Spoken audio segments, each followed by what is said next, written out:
Dr. Ron, unfiltered, uncensored, is for people who are tired of being misled, overmedicated, and dismissed by the sick care system. Dr. Ron, unfiltered, uncensored, stands as the fearless voice of clarity and empowerment. Unlike sanitized health media or corporate-aligned medical messaging, Dr. Ron delivers bold, evidence-informed insights that cut through confusion and restore personal agency. His mission is simple and radical. Give people the truth, give them tools, and give them back control of their health.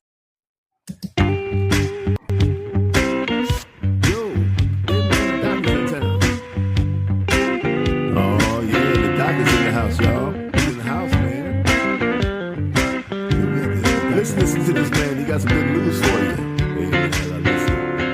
Hey, everybody, gather near. The doctor's in the house, so lend him your ear. The things he can say might even make your day. He might even help your pain go away. The doctor is in the house. The doctor is in the house. Let the doctor know what's bothering you. I'm sure he can tell you just what to do. The doctor is in the house. Hey, ladies and gentlemen, the doctor is in the house, and welcome everyone. And welcome back to another episode of Dr. Ron, Unfiltered, Uncensored, and I am Dr. Ron. And today we continue our journey through the Dr. Ron Doctrine. As you remember, each episode is building on the prior episode, and this is now episode number 4. So let's review what we've learned so far. In episode 1, we challenged the idea that cholesterol is the villain. We asked, what if we've been blaming the firefighters for the fire? In episode 2, we explored what happens when we suppress one of the body's most important molecules. We learned that biology works as an interconnected system. And in episode 3, we discovered something even more important. Disease does not begin when symptoms appear. Disease begins when cells lose their ability to adapt. And today, we take the next step. Because if disease begins at the cellular level, what protects those cells? What protects our arteries? What protects blood flow? What protects oxygen delivery? And the answer, my friends, is something most people have never heard of: the glycocalyx. And understanding it may change how you think about cardiovascular disease forever. So let's talk about this invisible organ. Imagine every blood vessel in your body lined with a protective gel. No, not mucus, not plaque, but a living, dynamic, biological shield. It is microscopic, intelligent, constantly communicating, constantly adapting, and that is the glycocalyx. It delivers virtually every healthy blood vessel in your body. It covers them. And yet most patients have never heard the word. In fact, I would dare say some physicians rarely discuss it. Yet it may be one of the most important structures in human health. So I ask, and you ask, what does the glycocalyx do? Well, the easiest thing to do is think of it as nature's Teflon coating. Because it regulates blood flow, it protects the vessel walls, it reduces friction, it regulates inflammation, it controls clotting, it assists in oxygen delivery, it supports nitric oxide signaling. And without it, my friends, blood vessels become vulnerable. Inflammation increases. Repair mechanisms activate. And suddenly, episode 1 begins making sense. Because now we have the reason the firefighters may have been called in the first place. The first crack in the wall, because the Dr. Ron doctrine asks, what causes damage before disease? And one answer may be glycocalyx injury. What damages it? High blood sugar, oxidative stress, smoking, inflammation, ultra-processed foods, which contain that adulterated linoleic acid, environmental toxins, chronic stress, poor sleep, sedentary lifestyles, repeated metabolic insults. Now, that's quite a list, right? But did you notice something? The problem is not cholesterol. The problem is injury. I just want to take a little rabbit trail here because I don't know that everyone really understands oxidative stress. So let's try and go on this rabbit trail before we get back to the doctrine. Uh, Imagine your body's cells are like a campfire. They burn the food you eat, glucose and fat, to make energy. But just like a real fire throws off sparks, this cellular burning process throws off tiny, unstable molecules, and that's what we call free radicals. These are atoms or molecules missing an electron, which makes them desperate to steal one from something else nearby, like a cell membrane, a protein, and even DNA. And when they steal that electron, they damage whatever they took it from. Your body isn't defenseless against this. It has a built-in fire department, antioxidants and antioxidant enzymes that neutralize free radicals before they cause damage. Some of these your body makes itself. Others come from food like vitamin C, vitamin E, and systemic enzymes and so forth. Oxidative stress is what happens when the sparks start outnumbering the firefighters. Maybe you're producing more free radicals than usual. Maybe smoking, bad diet, high blood sugar, stress, an infection, or maybe your antioxidant defenses are running low. Either way, the damage starts piling up faster than it can be repaired. And that damages to cell membranes, to proteins, and even the LDL cholesterol floating in your blood, which becomes more dangerous once it's been rusted by free radicals in roughly the same way a metal rusts when oxygen attacks it. And just a brief word about the glycocalyx. What is it? Picture the inside of every blood vessel in your body as a garden hose. Now imagine that instead of being smooth and bare, the inner wall of that hose is coated with a thin layer of slimy, fuzzy moss, soft, squishy, a few molecules thick. That coating is the glycocalyx.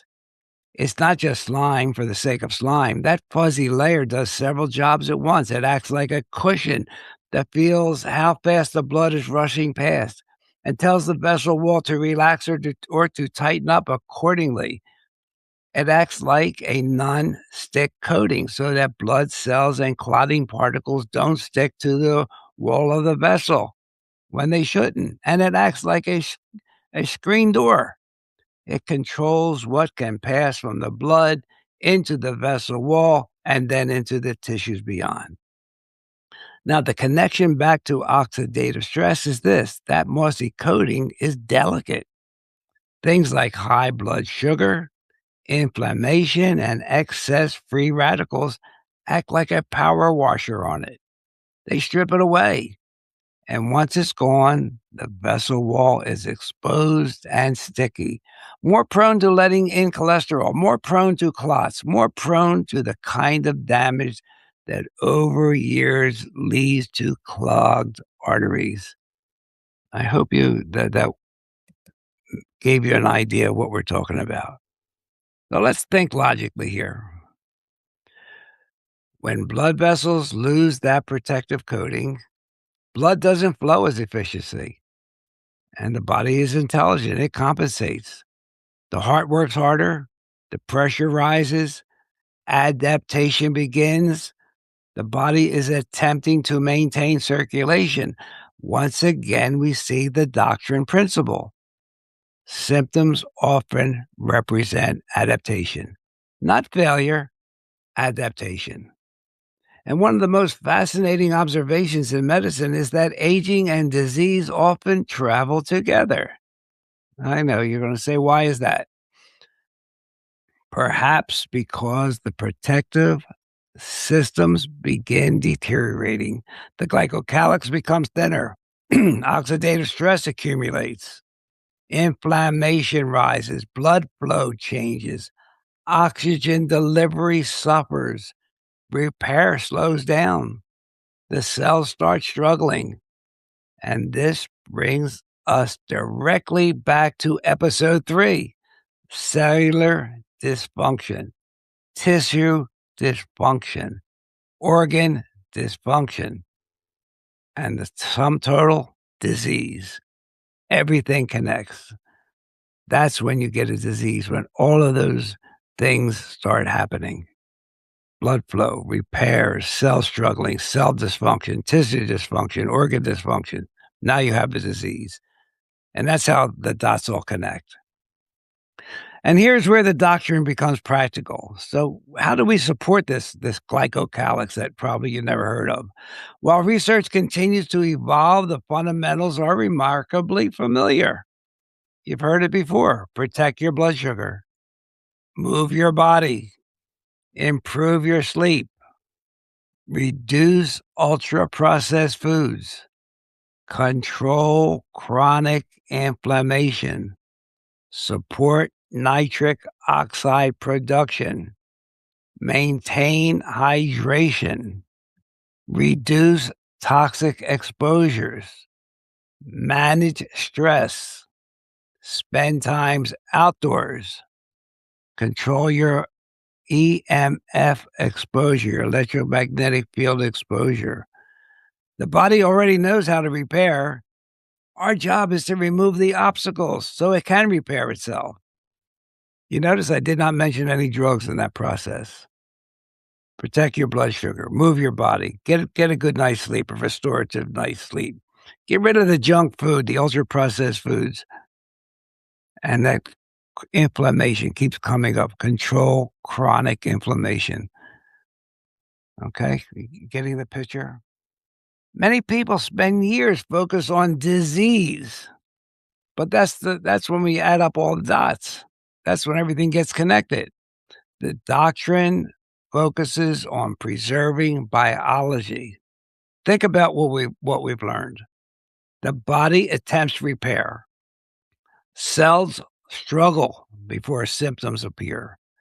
The glycocalyx protects circulation. Damage accumulates. Adaptation follows. The last thing to arrive is a diagnosis. The labels that are attached to your processes come at the very end of the story, not at the beginning. So the fourth principle of the Dr. Ron doctrine, here it is. Protect the environment around the cell, and the cell will often protect itself. Protect the environment around the cell, and the cell will often protect itself. Think about it. Most medicine focuses on attacking the disease. The Dr. Ron doctrine focuses on improving the environment in which health occurs. This is a completely different model. So here's my take. Everybody's been searching for the magic bullet. One nutrient, one herb, one drug, one procedure, one breakthrough. But my friends, nature rarely works that way. Health emerges from relationships. The relationship between the cells and its environment. The relation between blood flow and oxygen. The relation between stress and repair. The relationship between lifestyle and biology. Think about it, lifestyle and your biology. The Glycocalyx reminds us that health is not built from the outside in. It is built from the inside out. The future of medicine, in my opinion, won't be about finding another better disease. It will be about understanding the systems that create health. And that understanding has to begin at the cell, at the cellular level. And we've been building on that from episode 1. And the episode 4 principle is protect the environment around the cell, and the cell will often protect itself. So in episode 5 on the Dr. Ron Doctrine, we're going to go deeper. In fact, much deeper, because protecting the cell is important. But what powers the cell? What creates energy? What drives repair? What determines whether we thrive or decline? And that answer, my friends, lies inside tiny structures found in almost every cell of your body. Structures that may determine how well you age, how well you heal, how long you remain vibrant. So I'll give you a little taste of next episode. Well, I'm calling them the engines of life, and that's mitochondria, energy, and the future of health.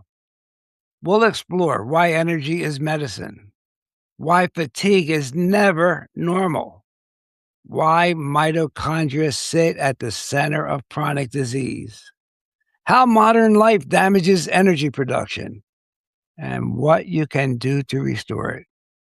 Because if disease begins when cells lose their ability to adapt, then adaptation depends on one thing above all else: energy. Energy. So, ladies and gentlemen, I'm Dr. Ron, and this is the Dr. Ron Doctrine. I will see you next time. Be well, stay healthy, and tune in for the episode 5, which I'm sure you will find quite interesting. If you want to read some of my writings, I am also on that's easy for me to say, right? Substack, docronradio.substack.com. And at the end of this, we will have all the episodes together on that platform. In the meantime, you can listen to my podcast on most any platform: Podbean, Spotify, Apple, Alexa. You can listen to it on anything. So have a great day. See you next time. Hey everybody, Dr. Ron's finished for today. I hope you got some good wisdom for what the man had to say. If it's all about good health, he's the man you got to see. He has a lot more answers for you. So tune in next week when the doctor is in the house. Or when the doctor is in the house. And let the doctor know what's bothering you. When the doctor is in the house. The doctor is in the house. The doctor is in the house. And let the doctor know what's bothering you. I'm sure he can tell you just what to do. The doctor is in the house. The doctor is in the house. Let the doctor know what's bothering you. When the doctor is in